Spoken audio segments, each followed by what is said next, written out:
Conosco aqui no estúdio, a médica pediatra sanitarista Aletheia Fagundes Sperbi. Boa tarde, Aletheia, seja muito bem-vinda ao NT Sul. Boa tarde a todos. Muito obrigada pelo convite. Nós aqui agradecemos. Bom, você também é voluntária no Centro de Valorização à Vida. Nós vamos falar aqui hoje também de suicídio, mas primeiramente eu gostaria de tocar nesse assunto do Centro de Valorização da Vida. O que é e como funciona o CVV? O CVV é a mais antiga, talvez, organização não governamental no Brasil e que se dedicou ao longo das últimas décadas, 60 anos, ao trato do suicídio e atender a pessoas em risco de suicídio, com atendimento baseado numa escuta e num apoio emocional a essas pessoas. Qual que é a maior demanda do centro hoje em dia? Hoje em dia temos uma quantidade muito grande de pessoas sofrendo de depressão, às vezes não totalmente da doença propriamente instalada, depressão, mas sofrendo de solidão, muitas pessoas solitárias com dificuldade de achar interlocutores com quem conversar, e o CVV está aberto com base no trabalho de seus voluntários. Ele é constituído somente por trabalho voluntário e que funciona 7 dias por semana, 24 horas por dia, dedicado a ouvir as pessoas.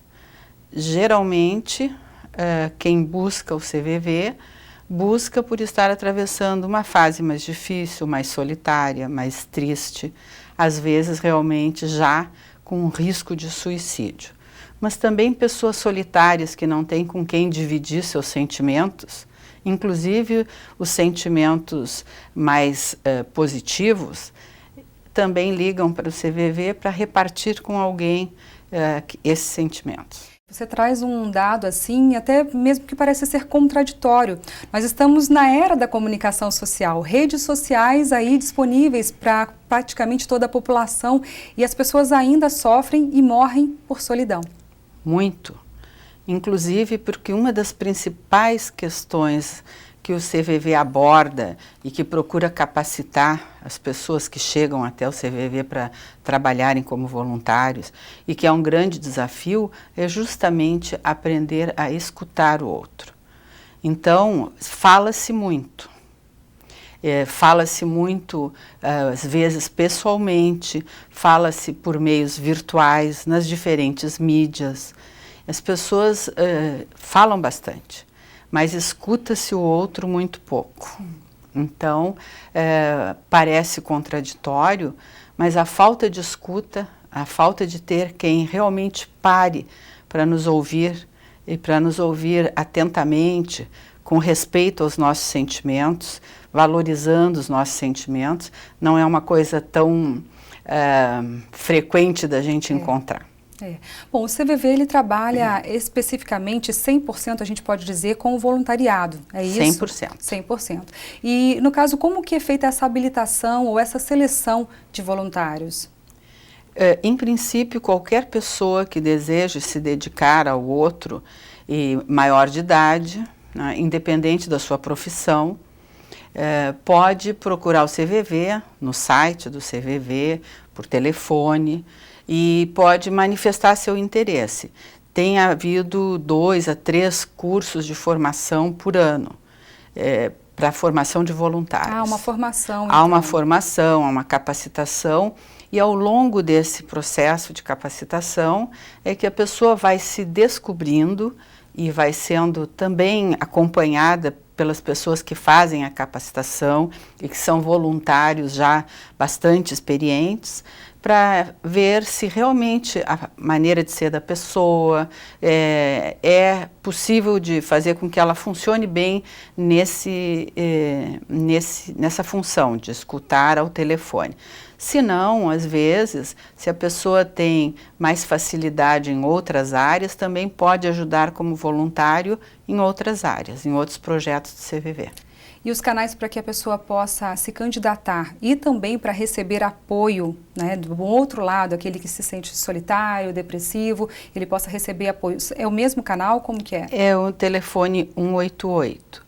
que era um telefone anteriormente pago, era 141, mas o Ministério da Saúde, com base no trabalho realizado pelo CVV, na consistência do trabalho, no número de atendimentos, que são milhões de ligações por ano, o CVV em todo o território nacional faz, e em Porto Alegre uma demanda muito grande também, e então houve uma cooperação técnica com o Ministério da Saúde que liberou esse número 188, que aí a pessoa pode ligar sem custo nenhum a qualquer hora. De celular ou fixo, ela pode ligar? De qualquer telefone. Inclusive justificado porque, infelizmente, o nosso estado é o estado que apresenta as mais altas taxas de suicídio do país. Exatamente. Inclusive, eu gostaria de entrar nesse assunto sobre o suicídio, né? Você é médica, pediatra e também voluntária dentro do CVV.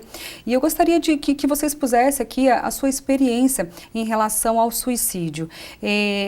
Situação ou patologia que leva mais comumente a esse tipo de ato? Na experiência com o CVV, que corresponde também ao que está na literatura, e no Rio Grande do Sul já existe um comitê estadual de prevenção de suicídio, juntando várias instituições, e o CVV faz parte. Então, o que se vê é que o suicídio, mais de 90% dos casos, se considera que pode ser prevenido. E entre as situações que favorecem que a pessoa evolua para chegar até o suicídio, uma das mais importantes são transtornos mentais. Não necessariamente a pessoa que chega até o suicídio apresenta uma doença mental, mas é muito frequente. E entre os transtornos mentais mais frequentes está os de humor, que a gente chama, entre os quais a depressão. Então, a depressão como doença, a bipolaridade, que é uma outra doença, são alguns fatores que fazem com que haja um risco maior para suicídio. Embora não queira dizer que a pessoa, por ter algum transtorno mental, vá chegar ao suicídio. Tem outros riscos de suicídio, que é, por exemplo, a existência de tentativas prévias. É uma questão que tem que sempre se salientar bastante, porque muitas vezes, quando a pessoa tentou suicídio uma vez, 2 vezes, às vezes até 3 vezes, sim, muitas vezes aquele gesto, aquele ato dela acaba sendo banalizado. E pode ser pensado assim, não, a pessoa só está querendo chamar atenção, não quer se matar. Esse é um engano muito grave. Deve sempre se valorizar, porque qualquer tentativa de suicídio, ela significa, o sentido dela é que naquela pessoa está atravessando um momento de sofrimento psíquico muito grande. Conflito. Tem que ser valorizada e, inclusive, se constata que as pessoas que acabam se suicidando têm história de tentativas prévias. Portanto, sempre que a gente se defrontar com uma pessoa que está dando sinais de que está muito triste, muito isolada, ou que já tentou suicídio outras vezes, isso tem que ser valorizado e a gente tem que realmente procurar se aproximar para prestar ajuda a essa pessoa. Os nossos jovens têm sido bastante assim acometidos, né, deste mal, o suicídio. Acham que é uma saída tirar a própria vida, muitas vezes. Você sabe me dizer a que se deve a isso? Por que os nossos jovens estão recorrendo à morte? É uma pergunta muito difícil para o suicídio como um todo. E em relação aos jovens também, a gente tem que salientar que o suicídio é o que a gente chama de um fenômeno multifatorial. Então, assim, ninguém se mata, ninguém chega a esse extremo por um motivo somente. Sim. Então, é um conjunto de fatores. Nós também estamos atravessando um momento da sociedade com muitas mudanças ao longo dos últimos anos, e realmente tu tens razão. tem havido um aumento da incidência de depressão, de tentativas de suicídio em faixas de idade mais jovens. Certamente o complexo de causas que leva a esse fato, a esse fenômeno, ainda não está totalmente conhecido. Realmente a depressão na infância e na adolescência tem aumentado, e todas as orientações que a gente tem trabalhado valem para os adultos também, mas muito mais para os adolescentes, de procurar apoio, procurar profissionais para apoiarem essas situações quando vai se identificando os sinais que a gente chama de risco em relação a crianças e adolescentes. Você pode citar alguns desses sinais? Por exemplo, o isolamento. Nos adolescentes, a depressão também se manifesta com algumas diferenças em relação ao adulto. Por exemplo, além do isolamento e do humor triste, de estar entristecido, também há distúrbios de apetite, pode parar de comer, comer menos ou comer mais compulsivamente, distúrbios de sono, pode haver insônia ou pode haver sonolência, apatia, e a pessoa começa a deixar de conseguir fazer coisas que lhe eram habituais. Às vezes, isso pode chegar até a uma importância muito grande, uma intensidade grande, e as coisas básicas do dia a dia a pessoa ir deixando de fazer. Inclusive, assim, os hábitos de higiene, tudo pode ser difícil para essa pessoa. E todos esses sinais que você acabou de citar, eles podem ser confundidos com essa faixa etária da adolescência, que sempre acha que é rebelde, está na adolescência, é taxado como isso. E às vezes a família não está enxergando que pode haver um problema muito maior, não é mesmo? É verdade, é sempre necessário se valorizar essas questões emocionais e se procurar ajuda para esclarecer e ter apoio para enfrentar as situações. Algumas questões a gente deve sempre procurar reiterar, que é no sentido de valorizar as coisas que as pessoas trazem, porque há uma sensação de que a pessoa que se suicidou, que chega nessa intensidade de sofrimento, muitas vezes as pessoas se surpreendem, mas não tinha ideia de que a pessoa estava neste estado.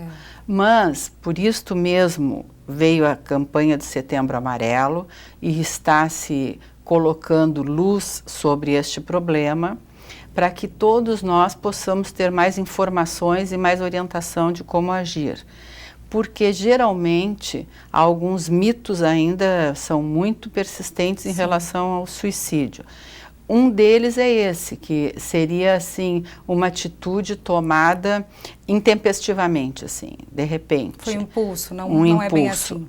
É raro ser impulso e é muito mais frequente que a pessoa, ao longo do seu processo, emita sinais. Sim. Mas que também frequentemente a gente pode não ser capaz de identificar esses sinais. Então esses sinais, inclusive, podem ser desde alguns, como a gente falou, assim, de alteração de hábitos, de isolamento, de humor triste, e até mesmo falas, a forma de falar da pessoa, falar mais em morte, falar de uma forma que expressa culpa ou solidão, ou dizer, eu não sirvo para nada mesmo, eu só dou trabalho para a família, eu sou um inútil. Sim, uma autodepreciação. Exatamente. Então, todas são frases que a gente precisa valorizar e se aproximar da pessoa, se colocando à sua disposição, sem preconceito, sem julgamento, né? Que a pessoa sinta que ela não está sozinha, ainda que ela não possa naquele momento se abrir completamente. Voltando ao canal de Centro de Valorização da Vida, Aletheia, as pessoas, por exemplo, não precisa ela estar deprimida, mas um pai, uma mãe que queira uma orientação sobre um filho que possa estar deprimido, ele também pode ligar para o CVV? Sim, com certeza, qualquer quadro, tanto os quadros depressivos quanto as tentativas de suicídio e o quadro do suicídio, ele tem um impacto muito grande no grupo familiar, no grupo social, colegas de trabalho, colegas de escola, enfim. Um fenômeno que impacta a partir de uma pessoa que se suicida a todo um grupo que fica sofrendo. Então, no próprio CVV, alguns projetos estão em andamento, porque há uma indicação muito importante que o grupo familiar de quem sofre com este problema tenha um atendimento também.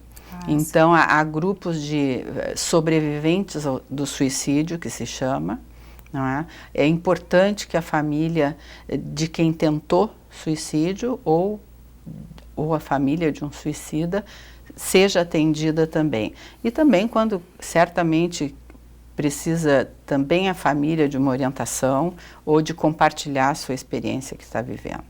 Tá certo. Algum conselho para familiares ou possíveis deprimidos? Talvez o mais importante conselho para todos nós é aprender a escutar o outro. É um desafio, né? A gente ouve como sentido audição, mas muito frequentemente se passa pelos outros sem um contato mais próximo. Sim. E sem um interesse pelo sentimento do outro. Essa é uma questão que a gente tem que desenvolver, se conscientizar e desenvolver. Certamente é uma atitude que cura a pessoa se sentir acompanhada, não se sentir sozinha, não se sentir julgada. Sim. Então, aprender a se abrir mais para os outros e perguntar, ao invés de passar correndo por um vizinho, por um amigo que se encontra, por um colega de escola, ao invés de passar correndo e dizer, tudo bem nessa correria dos dias de hoje, realmente parar, olhar para o outro e perguntar como tu estás, já é uma atitude extremamente importante. Olhar menos para o celular e mais nos olhos. E mais nos olhos dos outros. Tá certo. Muito obrigada pelas tuas informações, viu? Tudo de bom para você. Muito obrigada pela oportunidade. Sucesso. Bom, nós ficamos por aqui. É isso aí. Cuide-se, tá aí os canais para que você tenha todo o respaldo, para que tenha saúde, qualidade de vida dentro da tua família. Obrigada pela tua companhia. A gente se vê. Tchau.